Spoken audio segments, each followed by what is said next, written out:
Isang dangkal yung layo niya. So, ayan. Meron siyang RGB light. So, kita mo yung RGB light niya. Solid, di ba? Nag-iiba siya. Pero sad to say, hindi mo siya pwede i-customize. So, hindi siya nako-customize. So, yung tsura niya. Ayun, no. Pakagilas, di ba? Ang ganda. Sa halagang 350, meron ka ng gaming earphone, mga ng Flextone na RX3 Plus. Yan, Pro. O, di ba? Test natin sa PUBG Mobile. Sa kanyang speaker sound, check natin.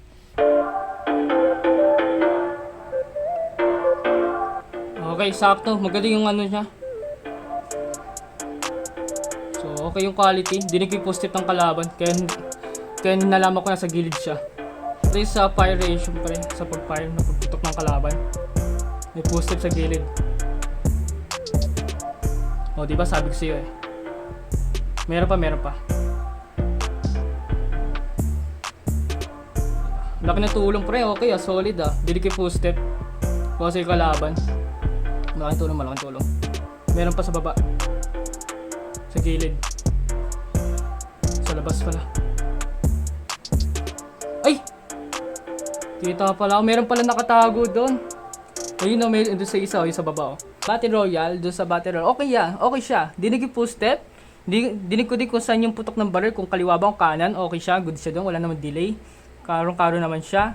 So okay siya doon. Sa kanyang price na 350. So sa lakas ng sound, medyo hindi niya kaya abutin yung sound ng lakas ng Black Shark, no? Diba?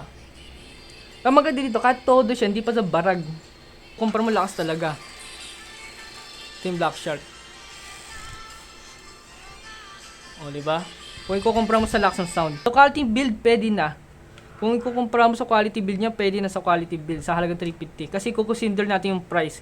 Baka nag-accept tayo na maganda yung quality build sa halagang 350, di ba?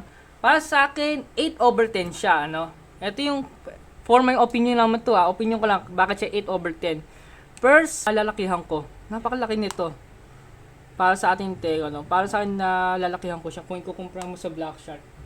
Ayan, ang laki ng difference. So, ang laki. Ba't ang laki nito? Dito ko na, ba't ang laki? Grabe ang laki niya, Kung ikukumpara mo sa Black Shark, maliit lang. Ang laki niya, Parang sa gabal to or parang nalalaki ako. So, yun lang naman yung reason ko bakit 8/10 siya, Yan lang naman. Opinion ko lang naman to, opinion ko lang. Ang laki niya, kaya dito sa maliit lang. Ito yung maliit lang. Yan. Ang magandang future niya, pwede alisin to. Yan.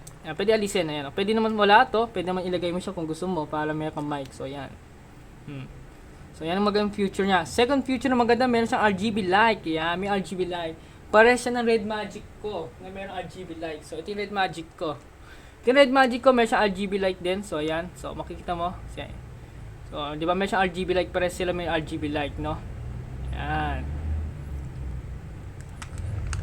Kaya nagustuhan ko to.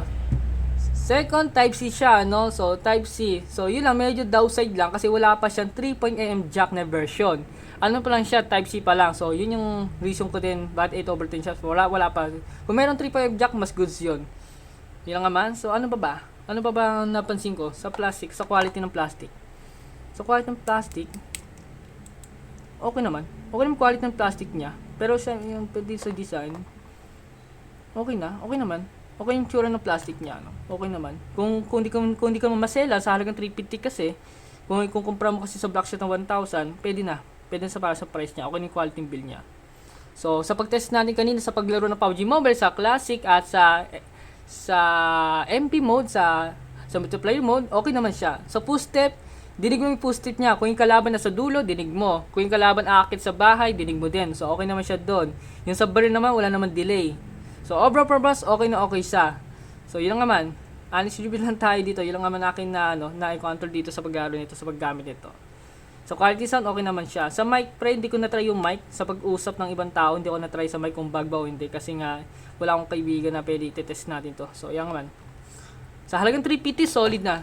Solid na itong Flextone RX3 Pro Plus. So, pwede na siya para sa kanyang price. Goods na siya. So, yan.